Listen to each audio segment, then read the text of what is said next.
Good morning students. बेटा, जो हमारा हिंदी व्याकरण में समास चल रहा था, तो समास का जो पहला प्रकार है अव्ययी भाव समास मैंने करा दिया था, आपको समझ आ गया होगा। तो हम आगे चलते हैं जिसमें तत्पुरुष समास। तो क्या होता है तत्पुरुष समास? जिस समास का दूसरा पद प्रधान होता है या जिस समास में दूसरा पद प्रधान होता है उसे तत्पुरुष समास कहते हैं। या ऐसे भी कह सकते हो जिस समास में दोनों पदों के बीच लगी विभक्ति का लोप होता है, क्योंकि इस समास में जब भी हम किसी के समस्त पद का विग्रह करेंगे तो कोई ना कोई कारक विभक्ति जरूर आएगी और उसका उसमें क्या होगा, लोप होगा।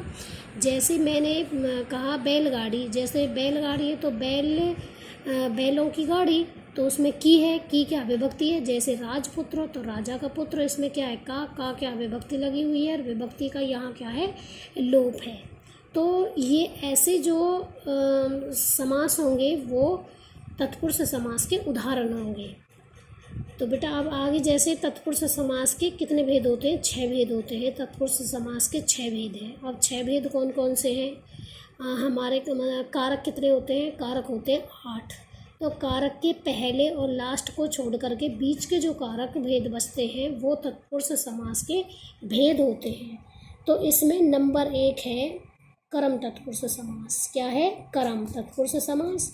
और दूसरा करण, संप्रदान, अपादान, संबंध और अधिकरण। संबंध और अधिकरण। अब हम इसमें इनके एक्सप्लेन करेंगे।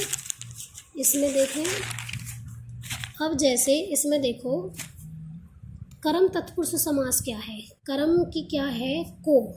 करम का जो कारक चिन्ह है वो क्या है? को। जिस समास में करम कारक की विभक्ति का लोप होता है उसे करम तत्पुरुष समास कहते हैं। उसे क्या कहते हैं? करम तत्पुरुष समास कहते हैं। जिसमें करम कारक की विभक्ति का लोप होता है उसे हम क्या कहते हैं?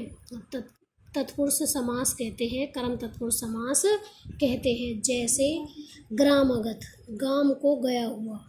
ग्राम, ग्रामागत तो गाम को गया हुआ। को क्या है? करम, तो करम कारक हो गया को। जैसे ग्रामागत, ग्राम आगत मतलब गाम को आया हुआ। ग्राम गत, गत माने गया हुआ और आगत माने आया हुआ। तो यहाँ है को क्या है? करम। तो करम तत्पुरुष समास है ये। आगे देखो, जैसे इसमें लिखा हुआ है हमारा करण। करण तत्पुरुष समास में, करण तत्पुरुष समास की जो विभक्ति के चिन्ह होते हैं वो क्या होते हैं? करम कारक में से या के द्वारा। से जिस समास में करण कारक की विभक्ति का लोप होता है उसे करण तत्पुरुष समास कहते हैं। जैसे तुलसी कृत, तो तुलसी द्वारा रचित, मतलब इसमें क्या होता है, किसी काम का उसके साथ होना होता। तुलसी, जैसे बिहारी रचित, तो बिहारी द्वारा रचित। तुलसी कृत तो तुलसी द्वारा रचित। आगे देखो, इसमें हुआ संप्रदान। संप्रदान का जो कारक चिन्ह होता है वो होता है के लिए। संप्रदान का कारक चिन्ह क्या होता है? के लिए। जैसे जिस समास में संप्रदान कारक की विभक्ति का लोप होता है उसे हम संप्रदान तत्पुरुष समास कहते हैं। जैसे पाठशाला, तो पाठ के लिए शाला, के लिए क्या है? जब भी हम समस्त पद का विग्रह करेंगे और वहाँ देखेंगे कि अब इसमें कौन से कारक की विभक्ति आ रही है, तो हम उसमें लिख देंगे कि यह करम है या करण है, संप्रदान है। उसको हम जैसे ही उसका विग्रह करेंगे तो हमें पता चल जाएगा कि विभक्ति कौन सी होगी और उसका हम नाम लिख देंगे। जैसे पाठशाला, तो पाठ के लिए शाला। आगे देखो, अपादान। अपादान से अलग या पृथकता का बोध होता है इसमें, मतलब जिस समास में अपादान कारक की विभक्ति का लोप होता है। अपादान मतलब अलग या पृथकता का बोध होता है। इसमें किसी भी चीज़ का ना अलगाववाद होता है इसमें। जैसे आकाश पतित है, तो आकाश पतित, तो आकाश से पतित मतलब आकाश से पतित गिरा हुआ। अब आकाश से क्या हो गया, वो गिर गया, अलग हो गया आकाश से। जैसे धर्म भ्रष्ट, और भी उदाहरण है। जैसे धर्म भ्रष्ट, तो धर्म से क्या हो गया, धर्म से वो अलग हो गया। तो इसमें अलगाववाद का बोध है, इसलिए अपादान है। और करण में क्या है, उसके साथ उसका अटैचमेंट होता है, लगाव होता है। है। तो अगर से को देख कर के आप कंफ्यूज नहीं होना है, क्योंकि से मतलब होता है इसमें से अलग, और उसमें होता है से के द्वारा होता है, उसमें उसके साथ लगाव होता है और अटैचमेंट होता है, और इसका क्या है, इससे अलग है, पृथकता का बोध होता है। जैसे आगे देखो, संबंध तत्पुरुष संबंध का जो कारक चिन्ह है वो क्या है, का के की और रा रे रे, का के की रा रे संबंध में ये कारक चिन्ह है।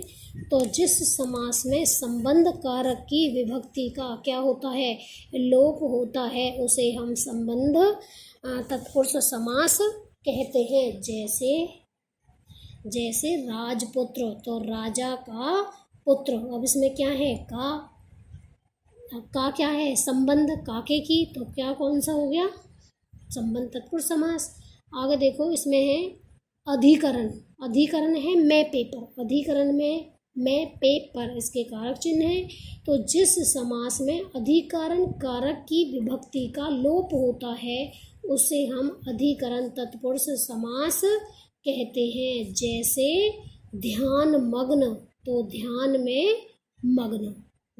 में मग्न हो गया, क्योंकि अब मैं हो गया, अब मैं आपने देख लिया, इसमें मैं क्या है, मैं अधिकरण में होता है, तो आपको ये समझ आ गया होगा कि अधिकरण हो गया।